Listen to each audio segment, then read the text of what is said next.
Would you believe the newest popular restaurant destination is over 100 years old, but it's in downtown LA?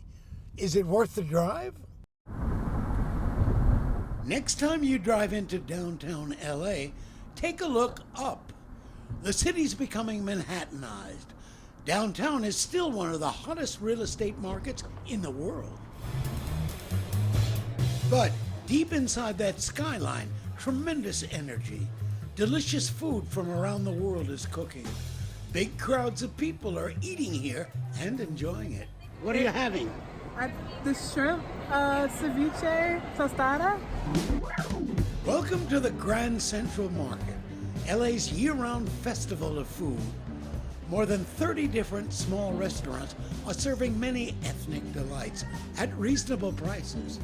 Some people have lunch here 5 days a week. Jocelyn loves the variety. They have the tostaderia, which is fresh seafood that I really like, shrimp tacos, tostadas. They have vegan food. Every weekend, thousands of people jam into this place.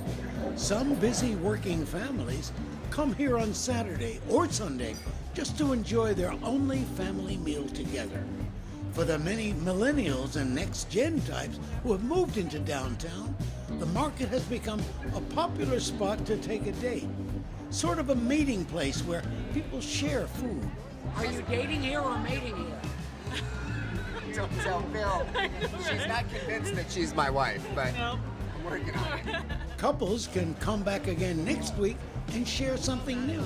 We had a dish from Sticky Rice, I think. It was a Thai dish. The market is not one of those fine dining places.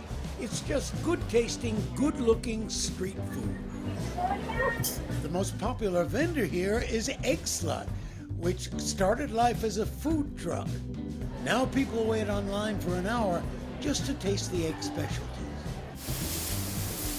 This restaurant, Bel Campo, serves the best burgers in town, according to Jonathan Gold, the late restaurant critic at the LA Times. Bel Campo raises their own beef at a huge ranch they own near Mount Shasta. Everything is pasture-raised, organic, and humanely treated, so you can taste that in the meat and the flavor. The Grand Central Market was opened in 1917. During the 1920s, well before the age of supermarkets, it was called the finest public market on the West Coast. The market is a private for-profit business that's received financial support from public agencies. But 10 years ago, it fell into an economic funk. The market was bleeding money, couldn't pay its bills. The vacancy rate was nearly 40%. At the height of the recession, places just weren't making it here. The market reached a pretty high vacancy rate. And so it was about building in new vendors. Adam Denishkar, the newest owner of the Grand Central Market, is overseeing a transformation that's brought in many new dishes, like oysters. They are very popular right now. Oyster is a new sushi. Still, many longtime customers like Ken Johnson claim gentrification is spoiling this historic people's market. It's cleaner, but all the old restaurants have all disappeared and been moved out. Is that a bad thing? No, it's a bad thing because the original food is not the same. Everything's different. To fill a vacancy, you're not going to bring in an old vendor, you're going to bring in a new vendor.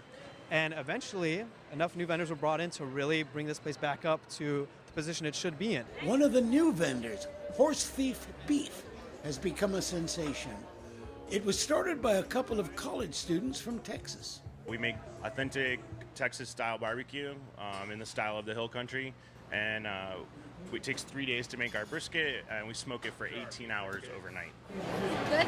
Nearby, there's Jewish soul food at Wexler's Deli, where they hand-slice the pastrami and lox. We're the only deli in LA, one of the very few in America, that cures, smoke, and hand slice all of our meat and fish in-house ourselves every day. The market abounds with immigrant family success stories. At Sarita's Pupuseria, Paul Sarita says his mother came to America from El Salvador with a dream. She came here in the 80s, and she always wanted to open up her own restaurant, like bring something from her hometown. like saving up all her coins as much as she could, and she finally opened up Cerritos Pupuseria. Tourists from around the world come here. This British family came directly from the airport with their luggage. This woman from Germany. What are you going to buy here? Tacos. He's from Sri Lanka. What did you have? Filipino bowl of porridge. This mom from Iceland. I had the burger.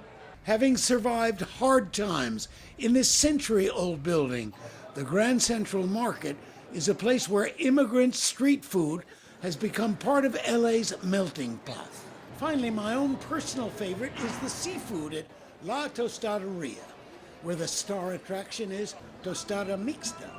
It's a mountain of seafood with shrimp, scallops, octopus, cilantro, red onions, peppers, and lime juice. It's heaven on a plate. Cost about $12. It's definitely worth the drive. Doug Kriegel reporting.